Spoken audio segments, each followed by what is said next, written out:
Welcome tonight. We're going to begin talking about the United States, not only becoming a colonial power, but becoming somewhat of a world power. This is the period in American history we know of as imperialism, and let's get started to take a look at this. How did America join the imperialist club at the end of the 19th century? Well, in this case, why did America do this? I mean, America was originally founded on the principle that all men are created equal and they are endowed with life, liberty, and the pursuit of happiness. It's also true that, we fought a revolutionary war in order to establish our own freedom from an empire. We wanted to create independent states and have a representative democracy so that people could, vote their representatives into office and participate in their government. So why did we want to do this to others? Well, this is a really interesting question, and there are a couple of really direct answers. One is that it was good for business. So the American business period in the end of the 1800s and the beginning of the 1900s was fueled by massive industrialization. So we had more factories producing more goods.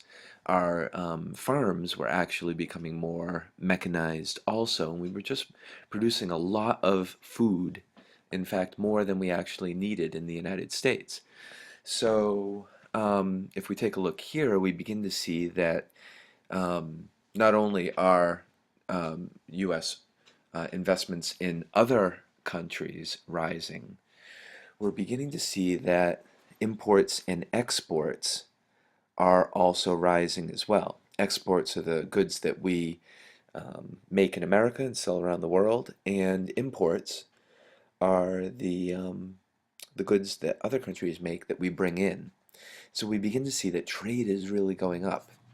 Of course, the United States is also looking westward, not just for Native American land, but they begin to see that the Pacific is a wide open ocean, open for European control, open for other countries to begin to step in and, have a stronger influence. And part of that influence was that we were concerned about was Japan and their rising power. So this guy right here, Alfred T. Mahan, wrote a book called The Influence of Sea Power on History. And he wasn't just a book author, he was actually, here in your textbook, in the U.S. Navy and an admiral in the Navy. And it was at his urging here, the desire for military strength. This is on page, um, let's see, uh, page 549, that um, his belief was that whoever had control of the navies, specifically control of the oceans, had control of um, the world in essence.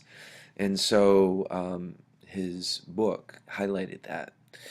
And he was a good friend of Teddy Roosevelt, and he helped um, convince Roosevelt to build something that later became known as the um, the Great White Fleet. And that's this right here, which Teddy Roosevelt sent around the world in 1908 in order to demonstrate how powerful the U.S. Navy was. All right, so let's get back to this. We're taking a look at the reasons why America decided to expand and try and take over other colonies. Well, the first was, business and money. The second is military, specifically in the Pacific. The third is this idea that Americans, and specifically whites in general, were superior, not just, individually, but as an entire group. And so there were many popular theories of this time that were completely racist, built on the idea that human civilization has moved from a savage state to a civilized one, and that can be determined by the color of a person's skin and the development of their civilization. So the whiter a civilization, the more powerful um, their empire. And this cartoon here kind of signifies this premise that it was the white man's burden in order to try and take um, uh, a role in foreign policy to help those countries that were considered to be less advanced than us. Of course, we were helping ourselves in the process as well. Um, American missionaries begin to expand overseas too to spread Christianity. You have this idea of Americans being catered around on by the native people, similar to um, those in China who were doing the same.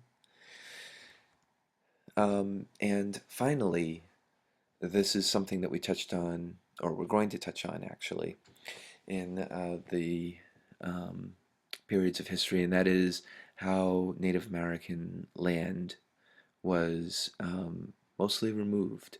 And so by this point in the 1890s and the early 1900s, Native Americans had almost entirely been confined to reservations and lost most of this land. So we're going to take a look first at Hawaii. Hawaii, as we know, is a U.S. state now, but in the 1820s, Americans had established missionary churches there. We should note that because we're from New Bedford, Massachusetts, that Hawaii was also a very important whale port, and there were many Portuguese who were working there on sugar plantations. The United States view of Hawaiians is influenced by that social theory of race. If you notice, this is a representation of Queen Liliuokalani, and obviously it's not favorable. It has a lot of racist overtones, and she's being held up, notice, by the U.S. Marines. Okay, this is the real Queen Liliuokalani, and you can see the strategic interest of Hawaii here in the Pacific as a stop point for many trade routes. And this gentleman with this fantastic beard um, is Sanford Dole, and he was a wealthy businessman who helped convince um, other businessmen to support a local contingent of Marines to arrest and imprison the Queen of Hawaii and then seize power for himself. Of course, what happens is news of this travels back home, and the president at the time, who was Grover Cleveland, actually sends a team to go investigate. They actually free Queen Liliuokalani um, and put her back in her throne. And then, of course, in 1898, when there is a new election, William McKinley reverses Grover Cleveland's command earlier, the next president, and Hawaii is completely taken over by the United States. So now on to Japan. So Japan is a very important country in the Pacific for a couple different reasons. One, the United States became the very first country to actually introduce Japan to the modern world. And what I mean by that, you can see a picture of him over here and a Japanese caricature of him here. Um, Matthew Perry was a naval commander in the U.S. Navy who came to Japan under orders to try and secure trade agreements and trade. But Japan was a very interesting case at that time. So for a little over 200 years, Japan had had almost no contact with the outside world. They had, upon penalty of death, made it illegal for any Japanese person to leave Japan, and they also made it, upon penalty of death, illegal for any um, foreigner to step on Japanese soil. And so the shoguns of Japan ruled this way for over 200 years. Of course, when an American shows up with modern weapons and modern ships, it causes Japan to enter into a period of civil war. and that happens after the American military presents itself to the Japanese. Okay, this civil war is known as the Mage Restoration, and before we actually get to this gentleman's agreement piece, I'd like to tell you that Japan did something no other country really in the history of the world has done, to the degree they did it, and that is they trained their entire population after the war, of course, to modernize, and to do this in a way where um, many hundreds of thousands of Japanese advanced students went out into the rest of the world and did whatever they could to copy textbooks, to learn about constitutions, to study science and technology and medicine and mass production and factory labor and all of this in order to bring it back to their country in order to modernize themselves. So Japan becomes a very powerful country by the early 1900s. In fact, they beat the Russians in a war in 1905 called the Russo-Japanese War. So when Japanese become immigrants in the United States, they don't see themselves as being treated like other immigrants. They see themselves in a position of power and authority, which is true for their role in Asia in that period. So when school children, Japanese school children, weren't allowed in white American schools, their government basically was furious and contacted President Roosevelt at the time in order to secure an agreement. And the agreement was that um, the Japanese agreed to deny passports to people entering the U.S. They recognized the U.S.'s right to exclude Japanese immigrants, and they would include Japanese students in white schools. So they would not segregate them. Okay, so one of the last pieces I wanted to mention about Japan here is that Senator Lodge, Henry Cabot Lodge from Massachusetts, amended the Monroe Doctrine, which basically told the European powers 100 years before this not to mess in setting up any colonies in North or South America. So Senator Lodge is basically telling Japan, okay, to kind of like stay out. And now to Alaska. Alaska, I'm going to go through very quickly because it's kind of a simple deal. We have I'm sorry, yeah, Senator William Seward.